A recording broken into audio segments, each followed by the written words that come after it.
আসসালামু আলাইকুম সুপ্রিয় শিক্ষার্থীবৃন্দু, ধন্যবাদ সবাইকে। আশা করি আপনারা ভালো আছেন। আল্লাহর রহমতে আমিও ভালো আছি। তো আজকে আমি খুব গুরুত্বপূর্ণ একটা টিপস নিয়ে আপনাদের সামনে উপস্থিত হয়েছি। যেহেতু রাত পোহালেই আসলে আপনাদের যেটা শুরু হবে সেটা হচ্ছে সেকেন্ড সেমিস্টার যে ম্যাথ, এই ম্যাথ পরীক্ষাটা শুরু হবে। তো ম্যাথের ভীতিটা আমাদের আসলে সবারই আছে। তো এই ভীতিটা যাতে দূর করতে পারেন, এই জন্য আমি কতগুলো টিপস আপনাদের সামনে তুলে ধরছি। এই জন্য এখানে হেডলাইন দেখছেন, পরীক্ষার ভয় আর নয়। তো এই ভয়টা আসলে আমরা কিভাবে দূর করব, তার কতকগুলো এখানে পয়েন্ট আকারে টিপসগুলো আমি তুলে ধরার চেষ্টা করছি। প্রথমেই যে পয়েন্টটা দেখতে পাচ্ছেন সেটা হচ্ছে গণিত পরীক্ষা। আমাদের অনেকের কাছে আসলে গণিত পরীক্ষাটা হচ্ছে একটা বিভীষিকাময়, যে পরীক্ষার খাতায় অঙ্কের উত্তর মিলছে না, সূত্র মনে নেই, ক্যালকুলেটর জ্যামিতি বক্স আনতে ভুলে গেছি, এরকম বিভিন্ন বিষয়গুলো আমাদের সামনে এসে ভয়ভীতি দেখায়। তো এই ভয়ভীতি দেখানোর জন্য কতকগুলো টিপস আমি নিচে তুলে ধরেছি। আশা করি এইগুলো নিজেদের ভয়ভীতি দূর করবে, প্লাস পাশাপাশি পরীক্ষার খাতায় ভালো মার্কস আনতে সহায়তা করবে। তো প্রথমে এখানে যে ডোন্ট স্টপ রিভাইজিং, অর্থাৎ রিভাইজ করা, যেটা বারবার উত্তরগুলো দেখা বা বারবার একটা ম্যাথ সলভ করা, এই প্র্যাকটিসগুলো কিন্তু এই পরীক্ষার আগে চালিয়ে যেতে হবে। এবং সেটা চালানোর জন্য আসলে সব সময় যে প্র্যাকটিস করা তা না, মাথা ঠান্ডা রেখে একটা নির্দিষ্ট সময় ধরে গুরুত্বপূর্ণ কিছু সূত্রগুলো প্লাস হচ্ছে কিছু কিছু প্রশ্ন অবশ্যই পরীক্ষায় আসবে, এগুলো দেখলে আসলে আপনারাও বুঝতে পারবেন যে এগুলা পরীক্ষায় আসবে। সুতরাং এইগুলো খুব ভালোভাবে একটু আয়ত্ত করে করার চেষ্টা করতে হবে। এরপর হচ্ছে যে বিষয়টা আমি তুলে ধরেছি সেটা হচ্ছে গণিত মুখস্থ নয়। এটা আসলে আপনারা সবাই জানেন যে গণিত আসলে মুখস্থ করার কিছু নয়। তারপরও অনেকে আপনারা যেটা করেন সেটা হচ্ছে যে কিছু কিছু ম্যাথগুলো রয়েছে যেটা আপনারা মুখস্থ করার চেষ্টা করেন এবং চিন্তা করেন যে পরীক্ষার খাতায় অবশ্যই যে এই মুখস্থ ম্যাথটা লিখতে পারবেন। আসলে অনেক ম্যাথের মাঝে প্লাস ওই সময় কিছুটা ঘাবড়ানোর একটা অবস্থা তৈরি হয়। সুতরাং কোনোভাবেই আসলে মুখস্থ বিষয়টা থাকে না।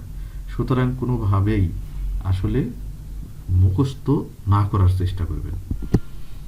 বিরতি নাও বা বিরতি নিয়ে পড়া, একটানা অনেকক্ষণ পড়লে আসলে মনোযোগ হারিয়ে যায়।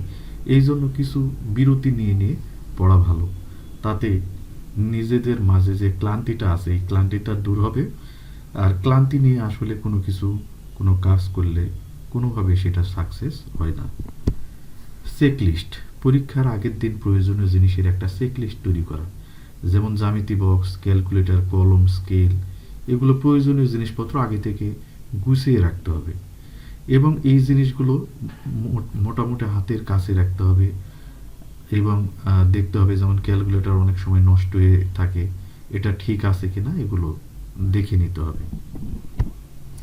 পর্যাপ্ত ঘুম, আসলে ম্যাথ পরীক্ষার আগের রাত অনেক সময় চরম টেনশনের কারণে আসলে ঘুম হয় না, কিন্তু এটা কোনোভাবেই করা যাবে না।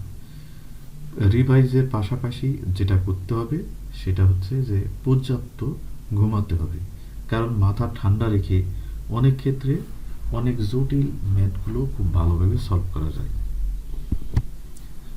প্রশ্নপত্র পড়ো ভালো করে, তো এটা খুব গুরুত্বপূর্ণ একটা বিষয় যে পরীক্ষা শুরু হওয়ার বা শুরু করার প্রথম এবং সবচেয়ে গুরুত্বপূর্ণ ধাপ হচ্ছে যে প্রশ্নপত্রটি দেওয়া হয়েছে সেটি ঠিকঠাকভাবে পড়া এবং শুরু থেকে শেষ পর্যন্ত পড়ে নেওয়া। একটা পরীক্ষায় 100% কখনো আসলে প্রশ্ন কমন আসে না, বা অনেক ক্ষেত্রে আসলেও কিন্তু 100% অনেক ক্ষেত্রে আসলে খাতায় খুব ভালোভাবে উপস্থাপন করা যায় না। কিন্তু যদি সব কিছু শিডিউল করে বা একটা নির্দিষ্ট প্রসেস মেনটেন করে যদি পরীক্ষার খাতায় প্রশ্ন লেখা শুরু করেন আপনারা, তাহলে কিন্তু অবশ্যই ভালো কিছু করতে পারবেন।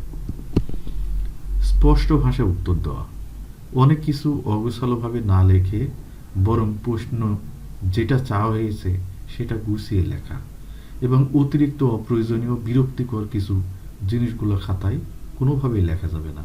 এতে পরীক্ষক কিন্তু খুব বিরক্তি হয় এবং বিরক্তি হওয়ার ফলে আসলে অনেক ক্ষেত্রে দেখা যায় কাছাকাছি উত্তরগুলো কেটে দিয়ে দেওয়ার অবস্থা হয় এই জন্য সব কিছু স্পষ্টভাবে লেখা অবশ্যই ভালো। Common sense check.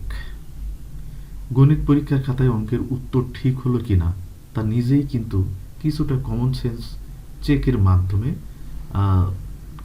নিজের মধ্যে আয়ত্ত করা যায়।